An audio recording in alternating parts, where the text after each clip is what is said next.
Hi guys, I'm so excited about my guest today, Amanda Steinberg, who is the founder of Daily Worth, which is the leading women's website on money.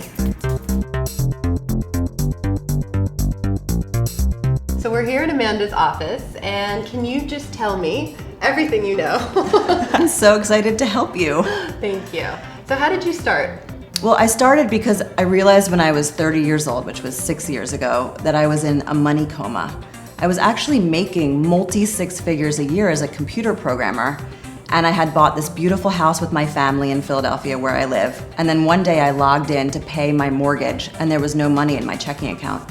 And I said, how is it that I have worked so hard to make so much money and build this life and I don't have any money? So I thought what I really need is a community, specifically a community of women, to help me go through both the psychological and emotional journey and also the practical journey about how I make sure I've saved and invested money at the end of the day. What I realized was that I was going into a journey into becoming awake around money and what it meant to actually save money. And it's really ultimately a process, which is why I started Daily Worth. I figured if I can document it live, then I will definitely be accountable and I will have to change my money habits. It's overwhelming. It's overwhelming for me, it's overwhelming for many people. How do you simplify that? Well, there's a few things that, the first is saying I'm a money manager, and it's kind of an identity shift for women to take, and it's a big one because it makes us uncomfortable. Right. But once we become a money manager, so the first thing you want to think about is just your own personal finances. And the really quick rule I want to throw out there is this idea of 60-20-20. Your fixed expenses in your life should be about 60% of your take-home income. 20% of that should go into your savings and investments, and the other 20% of that can be spent on anything like Rachel Roy dresses. Wonderful. So starting with a budget. Yes. Or for a lot of people, budgets don't work. So I have an alternate for you if budgets don't work for you. What's so what you want to do is I actually have two checking accounts. I have a checking account for my fixed expenses and I have a checking account for my spending. I'm so busy. I have two kids. I'm a single mom. I'm running between cities. Like sometimes I want to sit down and categorize all my spending at Target, and I'm like, I don't know if that's household or grocery. Right. I don't know how to categorize all of it. So what I do is I move every time I get a paycheck, a percentage of that paycheck onto my spending card. I literally transfer from one bank account to another. So that way I can log in on my smartphone to see how much spending money I have left for the month, and I can just kind of manage it from there. This is amazing. I always joke that really it's like you're playing psychological games with yourself. It's like you're hiding money so that there's more pools, because when you budget and you plan, you're always like missing out on a lot of the things. So this creates layers of security for when your systems break down. You're not running up tons of credit card debt and driving yourself into debt. I guess the next question would be, how does someone go about funding their dream?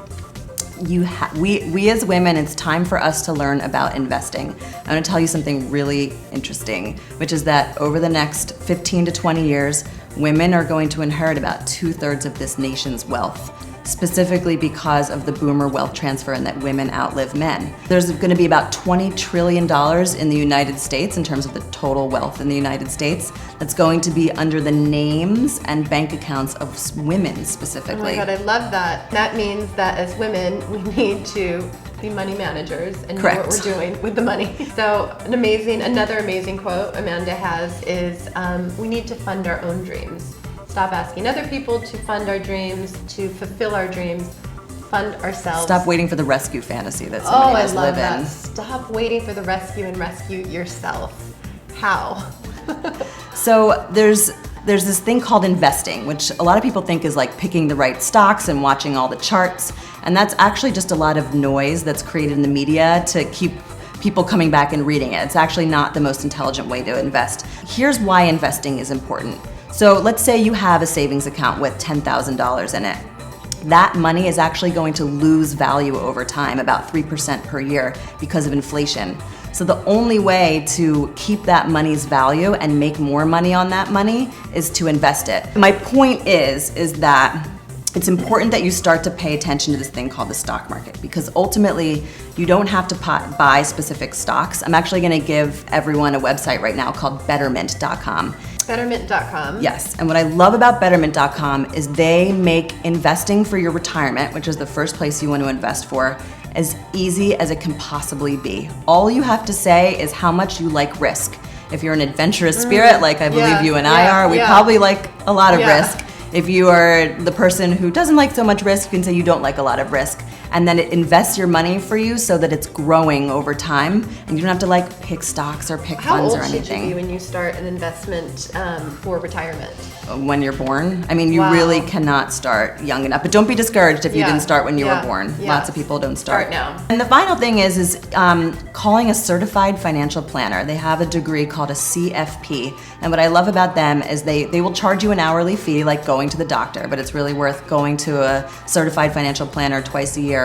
And they not only help you with your greater money questions, but they also help you pick how it is you're going to invest to make sure you don't get into trouble. I love learning through mistakes. I'm like kind of like a bird flying into a window. I just know that I'll eventually figure it out. Not everyone has that tolerance for pain. No, that's how you learn through risk. Exactly. So, finding a certified financial planner, there are thousands and thousands of them. Google will help you find one. Anything applied that I learned from your website will only be blessed and then sent back out there.